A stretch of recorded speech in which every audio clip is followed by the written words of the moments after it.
The coin slips from your fingers, glints in the air for a few moments, and disappears beneath the water with a soft splash. You close your eyes and make a wish. You know perfectly well that a fountain can't listen. There's no mechanism in the water that recognizes dreams, and a single coin can't change the future. And yet, millions of people keep performing this ritual. But why does making a wish require giving something up? Why a coin specifically?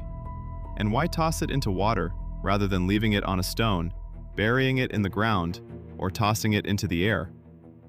Today, a fountain seems like a decorative feature. But wells, springs, and rivers entered human life long before city squares ever did. Water wasn't an ornament.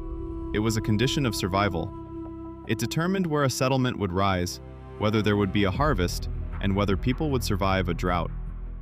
Natural springs seemed especially mysterious. Water continuously flowed out of the earth, yet no one could see where it came from. Sometimes it was warm, sometimes it had an unusual taste, smell, or color. Some springs never froze in winter, and others were considered healing. To someone who had no knowledge of underground water or geological processes, what they witnessed looked like a miracle. It seemed as if the spring was connected to an invisible world hidden beneath the ground. Water gave life and took it away at the same time.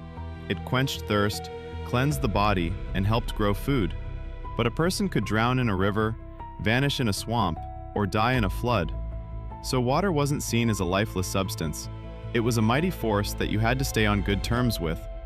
People prayed to river spirits, well guardians, and spring deities.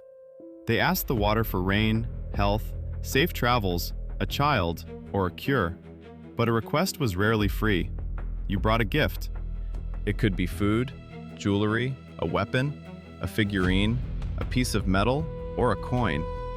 The offering showed that the one asking took the invisible force seriously. You weren't just demanding that your wish come true, you were proposing an exchange. I give up something valuable, and you help me in return. This principle existed in many ancient religious practices. Help from a deity demanded gratitude, and a request came with a sacrifice.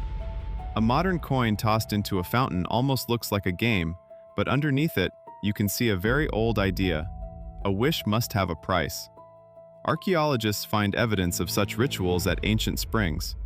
One of the most famous examples is in the English city of Bath. There, hot mineral water rises from beneath the earth. In ancient times, this place was linked to a local goddess named Sulis, who after the Roman conquest came to be honored alongside the Roman Minerva. A temple and a vast bath complex were built beside the spring.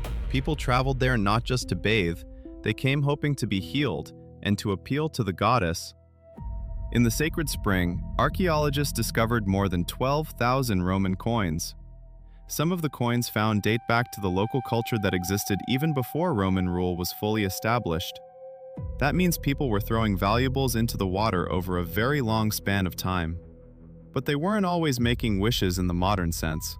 Some were thanking the goddess for her help. Some were asking for health. Others left jewelry and metal objects.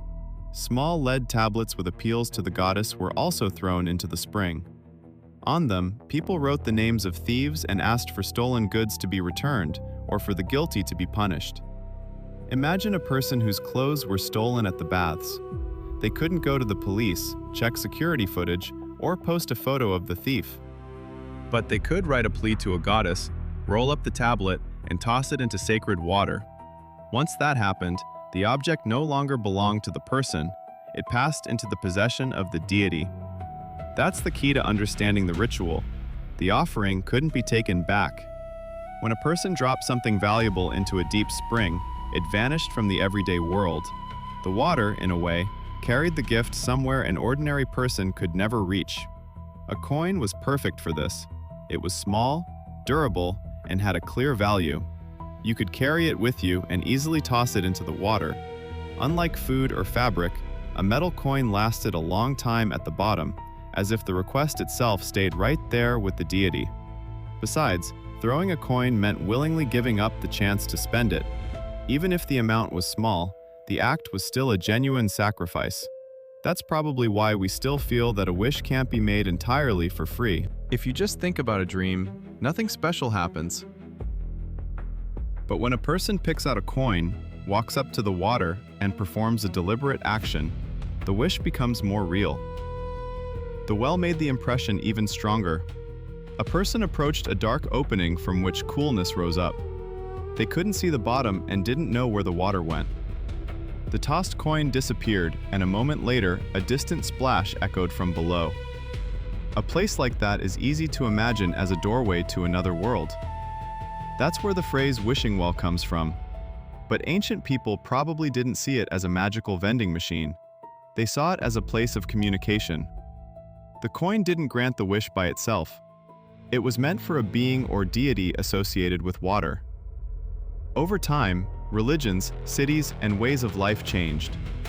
Old deities were forgotten, but the habit of leaving something near special springs stuck around. Some springs became linked to saints, healings, or local legends.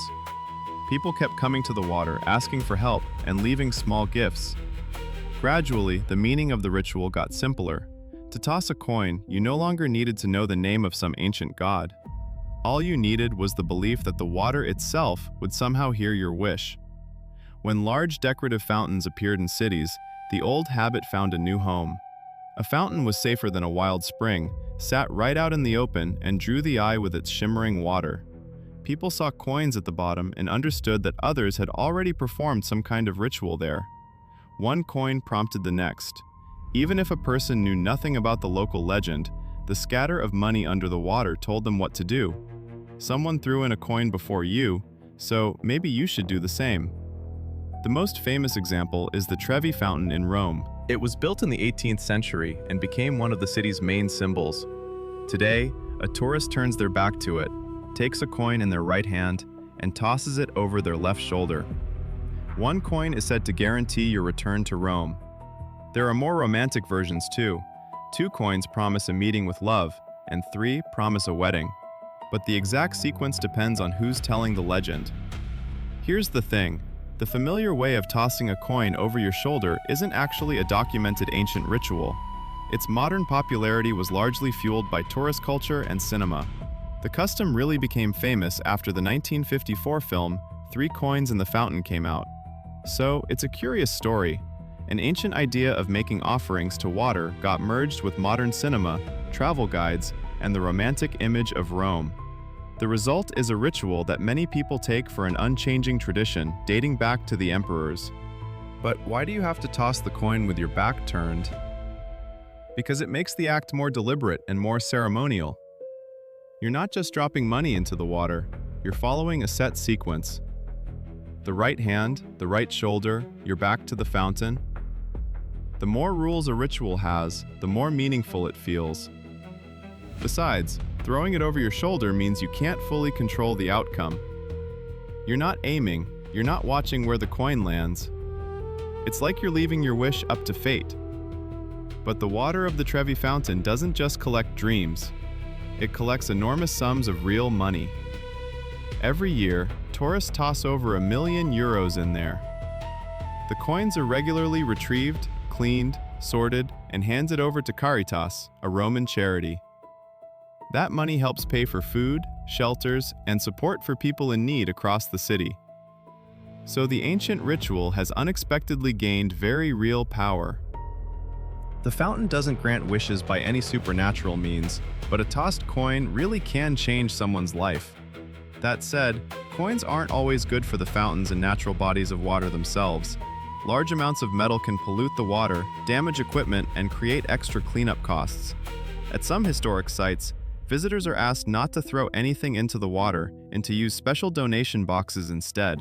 But people keep doing it anyway. One reason is the desire to feel some control over the future. We're especially drawn to rituals in moments of uncertainty. You can't guarantee love, a return to your favorite city, good health, or success. But you can pick up a coin and perform a simple act. The ritual doesn't change the laws of the world, but it does ease anxiety.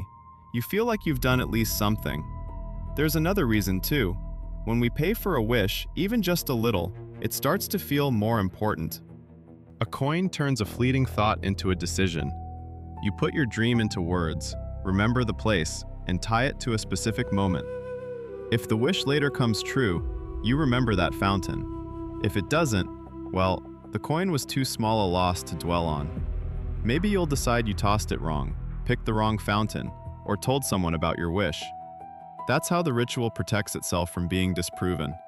There's one more explanation. We mirror what others do. Seeing someone toss a coin, the next tourist does the same. Then a line forms, photos spread, and the tradition ends up in movies and guidebooks. The more people take part, the older and more convincing the custom seems, even though sometimes it's only a few decades old. So there isn't one single origin for the habit of tossing coins into fountains. The modern ritual was built up in layers. At its core lie ancient offerings made to sacred water. Then came legends of healing springs and wishing wells, and city fountains, tourism, and cinema turned that old sacrifice into a beautiful amusement.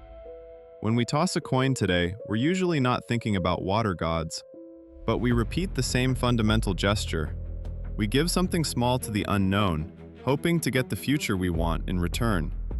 Maybe the fountain can't hear our wish. Maybe the coin changes nothing. But for that brief moment, a person clearly admits to themselves what they want most of all. And sometimes, that's exactly where making a wish come true begins. Have you ever thrown a coin into a fountain? And did what you wished for actually happen? Drop a comment below. Just don't reveal the wish itself, or according to another superstition, it might not come true.